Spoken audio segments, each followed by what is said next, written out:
radical than Yeah, that's right. dude's radical. So dude, What's up? what's up? How you doing? Tell me what you want, what you really want.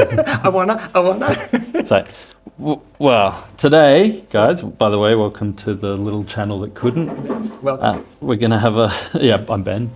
I'm Craig. We're going to have a little talk about desire and wanting things. Wow, it's getting a little loud already. That's all right. So what I would like is for some nice weather so we could maybe do this outside. But Really want that. here we're stuck inside. Got the little timer set there. I'll put it this way so Craig can't see it. Good. Or do you want to see it? I don't want it. I'm free from desire. Free from desire. Free cool. from desire. So here's the thing. We wanted to talk about wanting things, or in a nicer way to say it, desire. Yeah. What do you desire? I really love that in that old, one of my favorite TV shows. It's quite a recent one, only a few years ago. Lucifer, and he would always say, I told you. "What is it? Created by my very good friend from high school. One of my best friends. Tom Kapanos. I like to say we're friends, so he's our friend. Yeah, that's Tom. right. Hi, Tom. We were in a band together. Watching. Hi, he's not going to be watching this, I'm sure. I could send it to him, though. Send it to him. We mentioned him. What did you do in a band with Tom? Well, he played guitar. I played guitar. Cool. And there was a girl named Tracy who sung in the band. Yeah. That's awesome, man. We wore spandex. The people we know. Yeah. Anyway, we're getting sidetracked here. Lucifer used to always say, "What do you truly desire?" He had this power over people, and they would like just go and they couldn't tell him. They had to say exactly what it was. Say exactly what they desired. You know, saying that right now, I think so many people don't know. Yeah. I think they don't know what they really desire. What do you desire? Do you know? Oh, hello. You say most people don't. Yeah, we've got someone in the group here. Great. Hello. Hi. Come back in your group. Bye bye.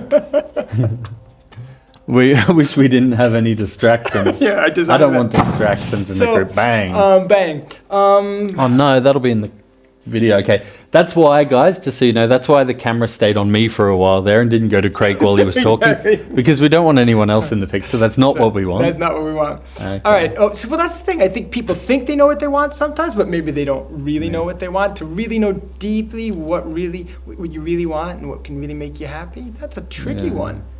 I mean, I think of it on thyself. Know thyself. Yeah. On a lighter note, I think of like the big things I want and the little things I want, like, you know, and those wants change like throughout this, like the seasons. Yeah, which toys do I want? Which camera toys do I want? Yeah. There'll be moments in my life where I like can't get sailing out of my head, and I want a sailboat. Really? And there are moments where I can't get. They're big, but no. It depends how much money you have. If you load it, I guess it's not that big. Big ones are more like, you know, I don't want to work. I want to focus on my videos. I want that to be my work. Well, then it's still working, though. But I mean, it's different work. Yeah, but it's for me, and it's what, like, you know, for our channels. Okay. So it's like for the little channel that couldn't, and for Benjamin J. Quayle, my other channel. Subscribe. Don't forget to do that. Yeah, we made a subscriber, by the way. Big news. But anyway. That's exactly. We're up to 18, 17, went to 18. Yeah. Wow. A crowded house here. There's no stopping us now. There's no stopping us. Yeah. The little channel that couldn't. Yeah. Soon we'll be saying, we don't want any more. Enough. Okay, so you divide it between like, well, it sounds like big ticket items and then also life goals, which is very different. Yeah, that's different again. But I mean, like again, I said sailing boats. Sometimes I can't think of anything but motorbikes, and I want a new motorbike. Sorry, my queen, and I'm not getting a motorbike. But anyway, camera gear, all that sort of stuff. Just little things you think you should own. Coffee machine, a certain coffee machine, like, you know, French coffee press or whatever. That's what I know. We have an automatic coffee machine at home. Recently tried French coffee, and now I want it. It's saved straight onto my Amazon shopping basket, and I don't know. Suggested to you by Craig. Yeah. Well, it's an easy way to make coffee without having a lot of coffee paraphernalia. That's great. They're cheap, though. You can get a nice one for it's cheap. 20, It's 30 save euros. us a fortune. Seriously. So the money we were using on the machine we'll spend on great beans. That's what I want. So small things in life, like you want a great coffee in the morning, and you can be happy in life with that. Or do you need all those big things? Like, yeah, I find it interesting when people talk about like the way to be happy just with where you are and what you've got, or like, I'm sorry to go into this sort of way, but like Buddhists talk about like being happy just with like I don't know, I'm quoting it wrong, and you can correct me with this, but you know, to sort of be happy with nothing almost. I get that feeling. And I'm like, to me, that sounds so boring. Like, I get on a bit sidetracked here and go, like, when I quit cigarettes, I thought a life, like, this was maybe my brain talking while thinking about quitting cigarettes, but I thought a life without cigarettes, that's boring. How boring not to be able to... I was talking about the beach holiday this year, and it's going to be my first beach holiday where I'm not like out of the water, lay on the beach chair, have a puff of my e-cigarette, you know? And I'm like, am I missing something there? Do I want that? Or is it my brain trying to trick me? Things like that. And I figure... Those are good questions. Owning all these cool, fun things, I know they buy you happiness for a short time, but it's a bit of happiness. And I like to think I can hold on to that happiness a bit longer than most people, but maybe I'm wrong. But to be happy with nothing, that seems too boring to me. What do you think? Nothing. I mean, God, there's so many things about desire, though, right? I mean, there's desire for, like wholesome desire, like desire to, you know. Is there another kind of desire? Well, no, I mean, there's all kinds of desire. There's like sensual desire, which could be, you know, some things like desire for sex, but it also could be for good food. It could be for listening to nice music. And Ben, I also think there's this desire that like burns at you, you know, like that kind of desire. I want something, and it feels constrictive, right? When you like really want something, and some people can get obsessively desire about things.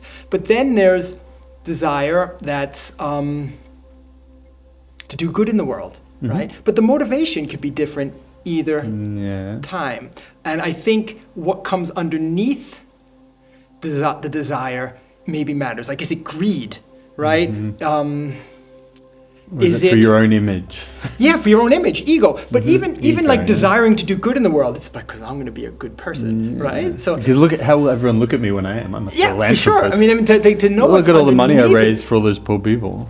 There could be ego could be a big motivation to it, I think. But I mean, if you talk about like having stuff, sure, you can enjoy things, but I mean, I think they call them hedonic shifts, right? You get something. I mean, you've known it. You talk about your Amazon cart. You could be doing something, and you feel that, like maybe even doing something that you don't want to do, and you're thinking, wow, that new iPhone looks interesting. And you start searching for it, and you have that kind of, you know, I think they call it tana in Buddhism. You know, this kind of another word you could say for thirst. It's kind of burning, and you start to, you know, think about it. Like I said, if you notice it come up, it's a little bit constrictive. So how do you feel when it arrives? You just buy it. But how do you feel? How do you feel after you've bought it? Right? What it feel, and then how long does it last? And Forever. What fills its place? I mean, is the Nothing. desire filling a hole? Right? That's something that's missing. I think that makes a big difference. Like if you're really observing the desire, I mean, you don't have to live with nothing, I suppose, but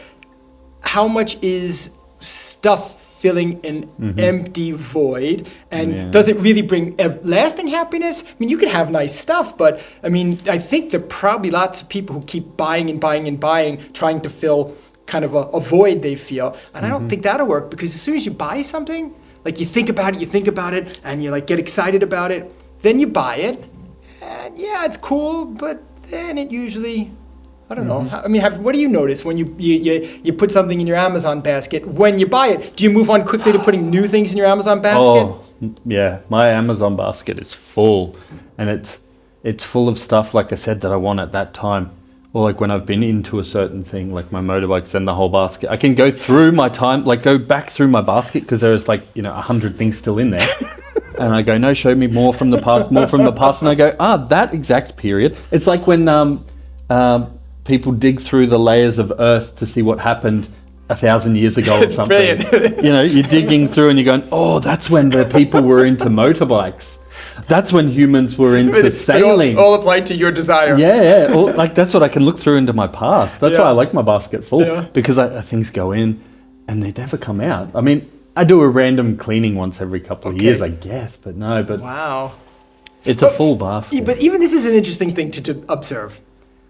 What is the sensation? This is a big Buddhism thing, like my history of desire. I realize. Sorry, that's interesting. My layers, really my histories of desire. Yeah, but like I said, in Buddhism, the big thing is it's like not to judge if desire is bad or should. I mean, you can make I mean, the big thing in Buddhism is, letting go, right? But you can get attached to letting go, or like, I want to become enlightened. You can get to let go. I want to be enlightened. Yeah, so but you can get. You want it so bad. You want it so bad to be. It becomes this thing that eats at you. Well, and they say to achieve. The people that aren't doing it right. But no, I mean, this is a big thing. You need a little bit of that, like, wholesome desire to get started on the path, but actually, not as if I can't talk about this from I've understood it all. What I've listened to and how I understand it so far is that they say to really make progress on the path, you have to kind of let go of that. It can inspire you at the beginning, right? But if your idea is to obtain something, that will prevent you from obtaining something. But you still need that initial the whole kind of letting go is the inspiration. hard bit, because It's I want lots of things now, so maybe I'm ready to let go later. Not now, but I'm ready to let go a little bit later. There's a quote I heard. It was some Catholic mystic or something for the past, God give me the strength to be free from desire, but not today. But not today, right? I mean, look, they even talk about it. I mean, this is, early Buddhism especially could be pretty ascetic, like be free of desire and you have peace, but free from pushing things away. But even attachments, is that freedom? And do you really want that? I mean, when you think about it, it's tough. Do you want to be free from desire? But I want that stuff. Yeah, that's right. If you were really free from desire, I feel like you'd just be what?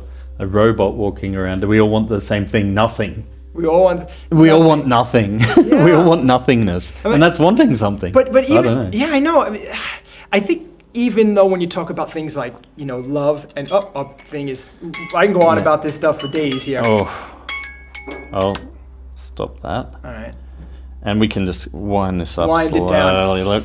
But go on. You were finishing a thought? Yeah, I was finishing a thought. I mean, even things about like love, right? There's that kind of desire holding on to it, right? It could even be unhealthy attachment, right? I mean, you can also seem like pathological if the love of your life, dies in a car accident. You're like, oh, I'm not attached. I mean, wow. Right? I mean, in theory, I think you can. Perfect Buddhists, they just died, and you're like, oops. Yeah. So that you can, but I think they were just another space taking up space. I mean, it would seem pathological to us, right? Fully. Lock that person up. I think there is that level of equanimity where you can love deeply without that holding on. It's like, holding a butterfly. A love where I'm making this, little. I mean, like if you're holding like a flower or a butterfly in your hand, there's openness, and you're not doing that. And I think even desire can feel really like, it shows a lack, and lack is suffering. So I don't know. I mean, desire, I guess, is fun, but will it bring you happiness? To close it up. Will it bring you happiness, fulfilling all your desires? I don't know. I mean, I guess we could wind it up with saying, you can't always get what you want, but if you try sometimes, you might just find. You just find. You get what you need. You get what you need. I don't know. Boom. All right. Good song too. Yeah, right. Really good song.